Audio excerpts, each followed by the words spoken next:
तो इस चैप्टर का जो नेक्स्ट टॉपिक है वो है कॉम्बिनेशन ऑफ रेजिस्टेंसेस, कि आपके जो रेजिस्टेंस के हम दो तरीके से कंबाइन कर सकते हैं और उसमें हम उसके इक्विवेलेंट रेजिस्टेंस की बात करेंगे। तो बात करते हैं पहले कॉम्बिनेशन की। जो पहला कॉम्बिनेशन है वो है सीरीज कॉम्बिनेशन, और दूसरा जो कॉम्बिनेशन है वो आपका है पैरेलल कॉम्बिनेशन। सीरीज कॉम्बिनेशन के अंदर देखें तो जो रेजिस्टेंस होते हैं, नंबर ऑफ रेजिस्टेंस को अगर आप एंड टू एंड कनेक्ट कर दें तो ये जो ऐसा कॉम्बिनेशन है वो आपका सीरीज कॉम्बिनेशन कहलाता है। सिमिलरली अगर आप रेजिस्टेंसेस का इनिशियल पॉइंट, सारे रेजिस्टेंसेस को लें और उनका इनिशियल पॉइंट और फाइनल पॉइंट को ऐड कर दें, जोड़ दें, तो उस ऐसा जो कॉम्बिनेशन है वो आपका कहलाएगा पैरेलल कॉम्बिनेशन। ठीक है, तो सीरीज कॉम्बिनेशन की अगर मैं बात करूं, सीरीज ये आपका सर्किट है। तो सीरीज कॉम्बिनेशन के लिए आपका कुछ सर्किट इस तरीके से होगा कि आपने नंबर ऑफ रेजिस्टेंसेस को जो है एंड टू एंड कनेक्ट कर दिया। ये आपकी जो है आपने सेल कनेक्ट किया, जो कि जिसका पोटेंशियल V वोल्ट जो है पोटेंशियल अप्लाई हो रहा है सर्किट में, और जो करंट है वो है I। तो यहाँ पर सीरीज कॉम्बिनेशन में एक बात नोट करने वाली ये है कि आपका जो करंट है वो हर एक रेजिस्टेंस के थ्रू सेम अमाउंट का करंट फ्लो होगा। कि आज ये I अमाउंट का करंट फ्लो हो रहा है तो R1 के अक्रॉस भी I करंट फ्लो होगा, R2 के अक्रॉस भी I करंट फ्लो होगा और R3 के अक्रॉस भी I करंट फ्लो होगा। तो ये बात नोट करने की है कि सीरीज कॉम्बिनेशन के अंदर जो करंट है वो सेम रहता है हर एक रजिस्टर के थ्रू। ठीक है, और जो पोटेंशियल है वो ड्रॉप होता है। तो हर एक रजिस्टर पे जो पोटेंशियल ड्रॉप होगा, सपोज दैट ये V1 पोटेंशियल यहाँ ड्रॉप हुआ, यहाँ इसका अक्रॉस पोटेंशियल जो V2 है और इसके अक्रॉस जो पोटेंशियल है वो है V3। अब आपसे इस सर्किट के थ्रू जो है कैलकुलेट करवाया जाएगा कि इस सर्किट का इक्विवेलेंट रेजिस्टेंस क्या है।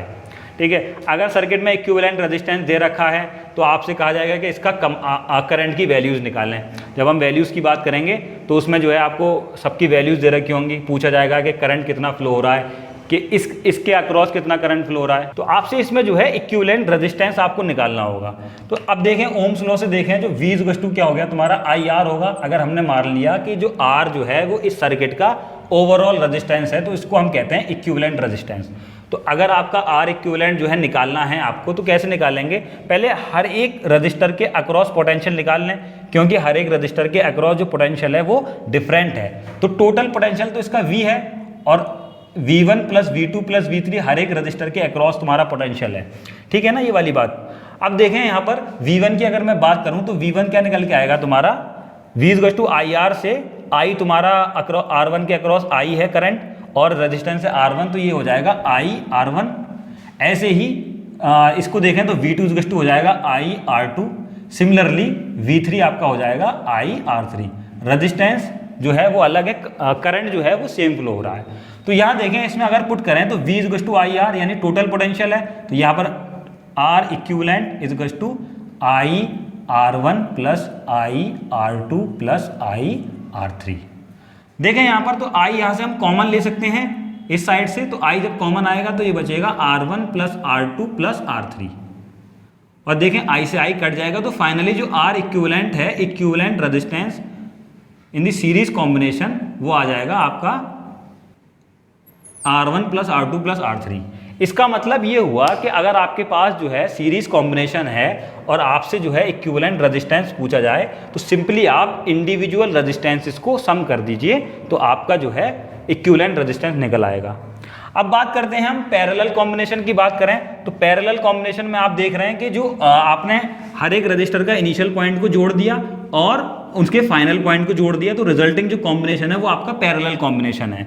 तो वो इस टाइप से देखें यहाँ पर कि ये आपका जो है, यहाँ देखें ये आपका रेजिस्टेंस R1 है, ये R2 है, ये R3 है, ये पैरेलल कॉम्बिनेशन हो गया। V जो है इस सेल से जो है V अमाउंट का जो है पोटेंशियल है और I अमाउंट का करंट फ्लो हो रहा है। जैसे जो है सीरीज कॉम्बिनेशन में करंट सेम रहता है, ऐसे ही यहाँ जो पैरेलल कॉम्बिनेशन में जो पोटेंशियल है वो सेम रहता है, और लेकिन करंट जो I अमाउंट का करंट अगर यहाँ से आ रहा है तो वो डिवाइड हो जाएगा। डिवाइड होगा तो यहाँ पर क्या हो जाएगा? I1 यहाँ से गया, I2 इस ब्रांच से गया, I3 इस ब्रांच से फ्लो हुआ और फाइनली ये एड अप होके फिर से I जो है करंट वो इस सेल के अंदर आ जाएगा।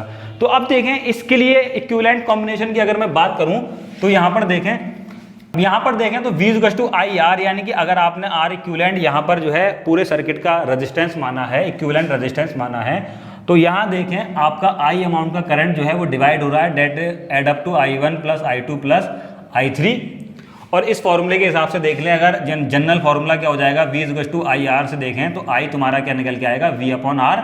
तो यहाँ से आप इंडिविजुअल करंट की जो है वैल्यू कैलकुलेट कर सकते हैं। वो क्या हो जाएगी, I1 आ जाएगी आपकी V/R1, क्योंकि V सेम है। ऐसे ही आपका I2 आ जाएगा V/R2 आ जाएगा। सिमिलरली जो I3 है वो आ जाएगा आपका V/R3। अब इसकी वैल्यूज़ को यहाँ पुट करें तो यहाँ देखें I की जगह आएगा V/R इक्विवेलेंट आ जाएगा, और यहाँ देखें V/R1 plus V/R2 plus V/R3। तो V यहाँ से कॉमन लेके कट जाएगा, तो फाइनली जो बचेगा कि आपका इक्विवेलेंट रेजिस्टेंस जो होगा वो 1/R equivalent is equal to 1/R1 plus 1/R2 plus 1/R3। तो मतलब क्या हुआ कि आप इक्विवेलेंट रेजिस्टेंस का रेसिप्रोकल कर दें, that equals to the reciprocal of the individual resistance, उनको ऐड कर दें, sum of the reciprocal of the individual resistance. तो ये आपका जो है इक्विवेलेंट रेजिस्टेंस आप ऐसे कैलकुलेट कर सकते हैं।